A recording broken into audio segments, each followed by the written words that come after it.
はじめまして、日本文学学科1年のヤスミンと申します。はじめまして、これから私は旅行についてのスピーチをします。去年の1月、ジョクジャカルタに行きました。母と一緒にいたので、とても盛り上がりました。ジョクジャカルタで2泊3日過ごしました。実はもう少しジョクジャカルタに滞在したいのですが、来週は大学に行きます。その時は3日間いろいろなところへ遊びに行きました。Candi Borobudurやプンジャブジチやマリオボロやパサルブリンハジョなどです。Surabayaの午後2時に電車でRempuyangan駅に到着するのに5時間かかりました。駅に着くと兄が車で迎えに来てくれました。休暇中、私はいとこの家に泊まりました。初日、プランバナンチンに行きました。999の陣はマジに助けを借りて一晩で建てられてと言われています。その後、私は昼食のためにコピーコートに行きました。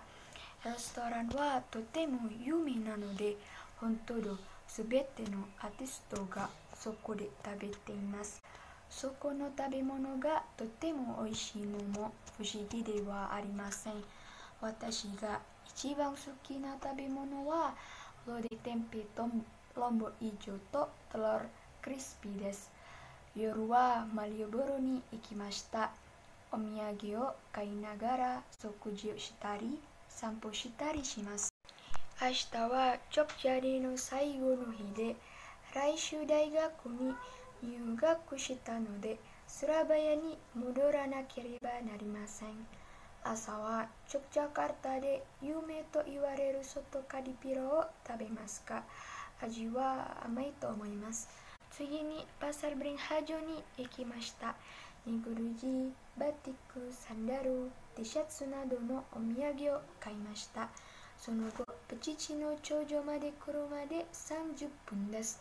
松林が生い茂る丘の上にあるので、この場所はとても美しいです。ジョクジャカルタの街上から見ることができます。私もその瞬間を捧げるために写真を撮ります。それから家族や友達のためにバピアトゥブのお土産を買いました。私の旅行は短かったですが、とても思い出深いものであり、私の人生で決して忘れられません。それに加えて、ジョクジャカルタは愛する人たちとたくさんの思い出を残す街だと言われています。私はいつかまたジョクジャカルタへ行きたいです。これで私の旅行についてのスピーチを終わります。質問が